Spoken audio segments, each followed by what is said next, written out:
quais seriam os passos básicos para se ter uma boa equipe? Bem simplificado, assim, pensando no pequeno e no médio lojista do varejo brasileiro. Eu acredito que o primeiro passo, Xavier, é tu começar com uma liderança forte e inspiradora. Acho que o líder ele define o ritmo a batida do tambor, né, da equipe.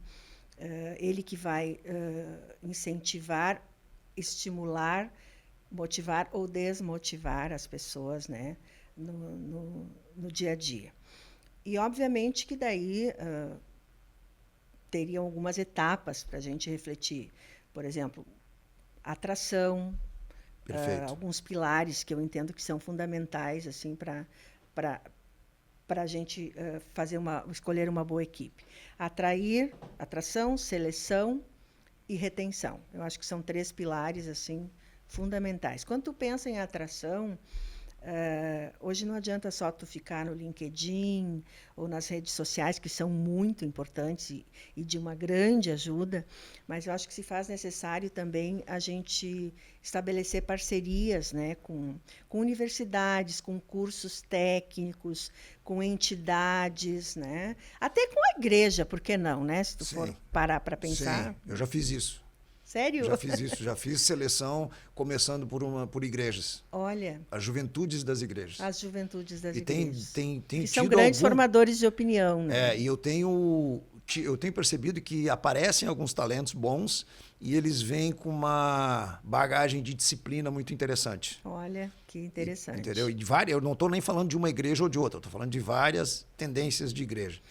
Porque hoje é quase que um garimpo, né? Tu tem que garimpar. Então, eu acho que essas parcerias elas são muito importantes e muito válidas para a gente atrair e buscar talentos. No processo, então, de seleção, implementar um processo bem estruturado, utilizando ferramentas de avaliação, de perfil, entrevistas por competência. E aí me ocorre uma outra questão, né? Os RHs hoje têm um grande desafio. E muitas vezes o empresário delega isso para o RH, quando, na verdade, se possível fosse, seria importante, no caso do varejo, envolver o gerente da loja nesse processo O dono. o dono, Sim.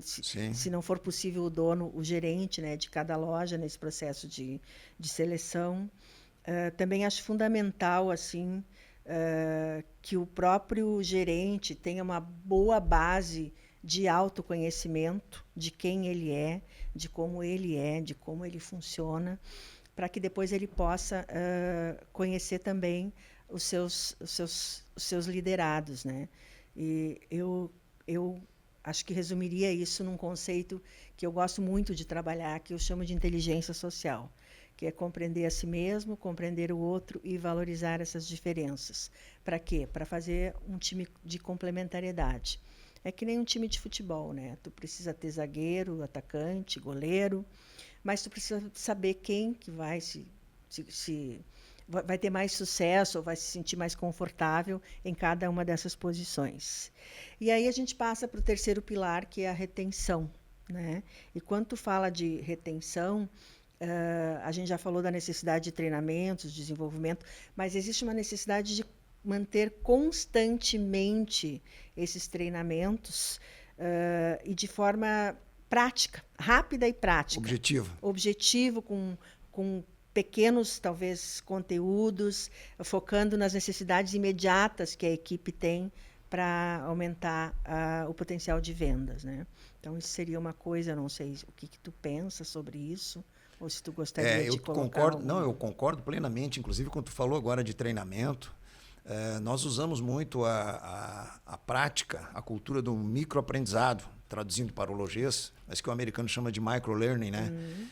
Porque ele nos dá... Claro que ele não resolve todos os problemas de treinamento, mas ele nos dá velocidade, objetividade e praticidade, porque as pessoas saem do treinamento fazendo. Com certeza. E você falou de um negócio muito importante no início da sua fala aí, que é a atração, né? Eu penso que o varejo ele ainda está oferecendo emprego. E quando você oferece emprego, você atrai desempregados. São pessoas que não têm emprego. Verdade. Nós precisamos começar a oferecer oportunidades. Oportunidade de crescimento, oportunidade de profissionalização. E aí eu percebo que quando a gente muda esse discurso através de gatilhos mentais no próprio anúncio inicial da captura, da atração de talentos, já muda até o perfil das pessoas que aparecem. E mais os 2 detalhes. Tá? O primeiro deles é usar tráfego pago nos anúncios para você atingir o máximo de pessoas possíveis na sua região, porque não adianta você fazer uma seleção e 10% da população ficar sabendo. E a outra é você ter um processo, que você falou aí de ferramenta, um processo de seleção rápido, para que você não perca muito tempo entrevistando pessoas que não têm potencial. No Logesa, a gente combinou assim de não falar mais essa frase, mas eu vou falar aqui. É o mesmo que você queimar a vela com defunto ruim, né? Ou seja, não perde muito tempo com quem não vai dar retorno. Então, quando você vai para a entrevista, o seu tempo é raro, né? É pouco. Então, você precisa qualificar essas entrevistas e aí usa ferramentas. Para ser mais assertivo. Né? Qual é a ferramenta que você, ou as ferramentas que você usa ou que você recomenda? Existem várias ferramentas, né, no mercado. Eu, particularmente, utilizo uma ferramenta de assessment, que é o PI. E também entrevistas por competência. Né? Sim. São técnicas, né? São técnicas. Ferramentas e técnicas. Para funilar e acelerar o processo para que tu já possa entrevistar pessoas que, vamos dizer assim, possam ter maior aderência em relação às competências que tu precisa, né, para aquela função, para aquele cargo. Mas eu acho que igualmente importante assim também, Xavier, é o gerente, o líder, por isso que eu comecei pela liderança, se conscientizar da importância de um feedback constante, de um alinhamento da comunicação de uma forma positiva, né, uma comunicação positiva, construtiva, focando aí sim o problema a ser resolvido, atacando o problema e não as pessoas. Perfeito. Isso faz uma baita diferença também, né? Então, acho que é por aí o caminho. Muito bom. Muito nisso. E eu acho, o resumo do que você falou agora é de que o empresário ele precisa, aos poucos, se transformar no grande mentor da equipe dele, o grande inspirador da equipe. Perfeito. Porque ele é o modelo, não adianta, mesmo que não queira. Ele é o modelo. Então, um recado para os líderes, tá, de empresas. Vocês vão ter que aprender a liderar a gente e mentorar pessoas. Senão, ou terceirizam essa parte. Senão, vocês vão ter muita dificuldade de ter, de fato, uma equipe de alto desempenho.